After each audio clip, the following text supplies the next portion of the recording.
కథల లోకానికి స్వాగతం. నేను మీ సుష్మా. ఇవాటి మన కథ జమీందారు వేషగాడు. కొండాపురం అనే గ్రామంలో కొండయ్య అనే పేదవాడు ఉండేవాడు.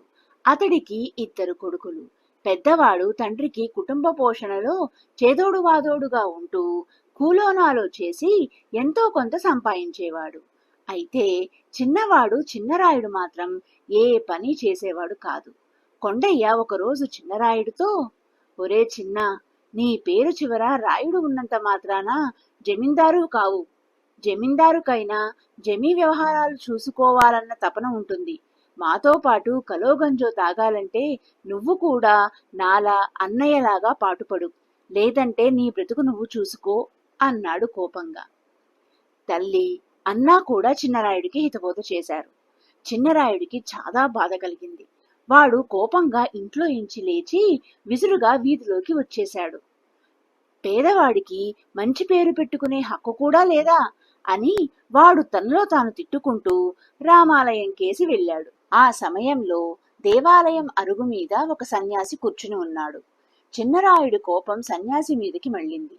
వాడు సన్యాసితో చిరాగ్గా, నా పేరు చివర రాయుడు ఉన్నదని మా నాన్న నన్ను జమీందారంటూ వెటకారం చేశాడు. సన్యాసి వేషం వేసినంత మాత్రాన నువ్వు నిజమైన సన్యాసివేనా అన్నాడు. సన్యాసికి వాడేం మాట్లాడుతున్నాడో అర్థం కాలేదు. ఆయన వాణ్ణి శాంతపరిచి అసలు సంగతేమిటో తెలుసుకునేందుకు, నాయనా, జమీందారు బ్రతుకు జమీందారుది, సన్యాసి బ్రతుకు సన్యాసిది. ఏ బ్రతుకైనా తృప్తి ముఖ్యం. ఉన్నదానితో తృప్తి పొందగలిగితే అయిన వాళ్ల మధ్య ప్రేమాభిమానాలతో పస్తులున్నా సరే పేద జీవితమే హాయిగా అనిపిస్తుంది. నాతో 2 రోజులు గడుపు. నన్ను కేవలం సన్యాసిగా భావించకు, నీ శ్రేయోభిలాషి అనుకో అన్నాడు. ఇది చెప్పి సన్యాసి అరుగు దిగి వెళ్ళిపోతుంటే చిన్నరాయుడు అతడి వెంట నడవసాగాడు. మరికొద్దిసేపటికి వాళ్ళ పుంగనూరనే గ్రామం చేరుకున్నారు. ఆ సమయంలో పుంగనూరు గ్రామదేవత పుంగనమ్మకు జాతర జరుగుతున్నది. వివిధ రకాల దేవతామూర్తుల వేషాలు ధరించి కొందరు ముందు నడుస్తున్నారు. కొందరు రంగులు వేసిన గరగకుండలు తల మీద పెట్టుకుని నాట్యం చేస్తున్నారు. మరికొందరు వాళ్ళ నాట్యానికి అనుగుణంగా డప్పులు వాయిస్తున్నారు. జాతరలో ఆనాటి విశేషం ఏమంటే జమీందారు వేషం. ఆ గ్రామంలోని ఒక వ్యక్తి జమీందారుగా వేషం వేసుకుని ఏనుగు మీద ఊరేగుతున్నాడు. జనం అతడికి నిజమైన జమీందారుకు చేసే మర్యాదలన్నీ ఘనంగా చేస్తున్నారు. సన్యాసి చిన్నరాయుడికి ఏనుగు మీద ఉన్నవాణ్ణి చూపుతూ, ఈ జాతర లోగడ 2 సార్లు చూశాను. జమీందారు వేషధారి వైభవం గమనించు. మనిషి తనకు లభించిన దాన్ని ఇతరులోనైనా ఊహించుకుని తృప్తిపడతాడు. కొంచెం సేపయ్యాక అతడి పరిస్థితి ఎలా ఉంటుందో చూడు అన్నాడు. ఆ మాటలు విన్న పక్కనున్నవాడు, ఇప్పటి జమీందారు పూర్వంలో ఒక ఆయన కడు పేదవాడు. తను జమీందారు కావాలన్న కోరికతో జాతరలో జమీందారు వేషం వేసి నాలుకపై చిన్న త్రిశూలం గుచ్చుకుని పుంగమ్మ అమ్మవారి ముందు నాట్యం చేసేవాడట. ఆయన తర్వాత జమీందారయ్యాడు. అయితే తర్వాతి తరాల వారిలో రాజసం మొలకెత్తింది. కాని ఆ పాత ఆచారాన్ని కొనసాగించడానికి ఇలా నాలుకలో శూలం గుచ్చుకోగల పేదవాణ్ణి ఎన్నుకుంటున్నారు అన్నాడు.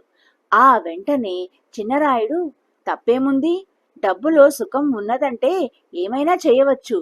అయితే భయం కలిగించేలా ఇలా నాలుక మీద శూలాలు గుచ్చుకుని జమీందారు కావాలనుకునే వాణ్ణి క్షమించకూడదు అన్నాడు కోపంగా. సన్యాసి నవ్వి, మనం జాతర పూర్తయ్యాక రేపు ఉదయం జమీందారు వేషం వేసిన వ్యక్తి ఇంటికి వెళ్దాం అన్నాడు. ఇందుకు చిన్నరాయుడు సరేనన్నట్లు తల ఊపాడు. ఇద్దరు జాతర వెనకే వెళ్లి గుడి దగ్గరకు చేరుకున్నారు. గుడి చేరుకోగానే జమీందారు వేషం వేసిన వ్యక్తి ఏనుగు దిగి వేషం విప్పేసి డప్పులు మోతకు అనుగుణంగా నాట్యం ప్రారంభించాడు. ఆ సమయంలో ప్రజలతన్ని అరటి పళ్లతో కొట్టినా చలించలేదు. గుడి పూజారి అతడికి అసలు జమీందారు వంశం వారు పంపిన కానుకలు ఇచ్చాడు. మర్నాడు తెల్లవారిన తర్వాత సన్యాసి చిన్నరాయుడు జమీందారు వేషం వేసిన వాడింటికి వెళ్లారు. వాడిది చిన్న పూరిపాక. ఆ వేషం వేసిన వాడి పేరు చలమయ్య. సన్యాసిని చిన్నరాయుణ్ణి సాదరంగా ఆహ్వానించాడు. చలమయ్య యువకుడు, 30 ఏళ్లు ఉంటాయి. అతడికి ఒక కొడుకు, కూతురు, ముసలి తల్లిదండ్రులు, పెళ్లి కావలసిన చెల్లెళ్ళు ఉన్నారు. చలమయ్య కూలి పని చేస్తాడు.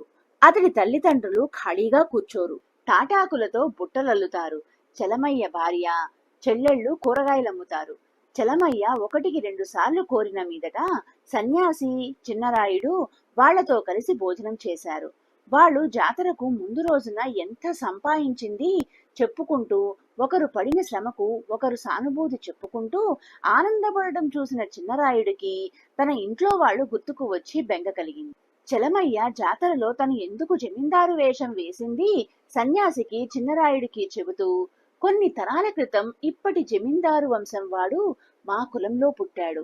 అతడు అమ్మవారికి నేను నిన్న చేసిన విధంగా మొక్కుకున్నాడని, ఆ విధంగా జమీందారు అయ్యాడని చెప్పుకుంటారు. ఏమూలో నాలోనూ జమీందారు కావాలని ఆశ ఉంది. నాలిక మీద శూలం గుచ్చుకునే విద్య నేర్చుకునేందుకు ఎంత కష్టపడ్డాననుకున్నారు? ఆ సమయంలో నాకనిపించింది, ఈ కష్టాన్ని ఏదో ఒక పని చేసి సంపాదనకు ఉపయోగిస్తే పేదరికాన్ని జయించవచ్చని. అందుకే అందరం చేతనైన పని ఏదో ఒకటి చేస్తున్నాం. నాలుకలో శూలం గుచ్చుకునే విద్యను నా కొడుక్కు నేర్పను అన్నాడు. ఆ సాయంత్రం చిన్నరాయుడు సన్యాసికి, చలమయ్యకు కృతజ్ఞతలు చెప్పుకుని ఇంటికి వెళ్ళాడు. అతన్ని అంత దూరాన చూస్తూనే అందరూ ఆప్యాయంగా, ఒరే చిన్న, నువ్వేం పని చేయకపోయినా పర్వాలేదు, మమ్మల్ని వదిలిపెట్టి మాత్రం ఎక్కడికి వెళ్లకు అన్నారు. చిన్నరాయుడు వాళ్లకు జాతర సంగతి, సన్యాసి, చలమయ్య కుటుంబం గురించి చెప్పి, ఇప్పటికి నాకు తెలిసి వచ్చింది, డబ్బు లేనివాడు దుబ్బుకు కొరగాడు. డబ్బు సంపాదించాలి, అందుకు శ్రమపడాలి. ఈ నిజం అవివేకం కొద్దీ లోగడ నేను తెలుసుకోలేకపోయాను అన్నాడు. ఆనాటి నుంచి చిన్నరాయుడు తండ్రి అన్నలతో పాటు దొరికిన కూలి పనులు చేస్తూ బద్ధకం ఎరుగని శ్రమజీవిగా పేరు తెచ్చుకున్నాడు. కథ సమాప్తం. ఇలాంటి మరిన్ని కథల కోసం ఛానల్ని సబ్స్క్రైబ్ చేసి, లైక్ చేసి, షేర్ చేయండి.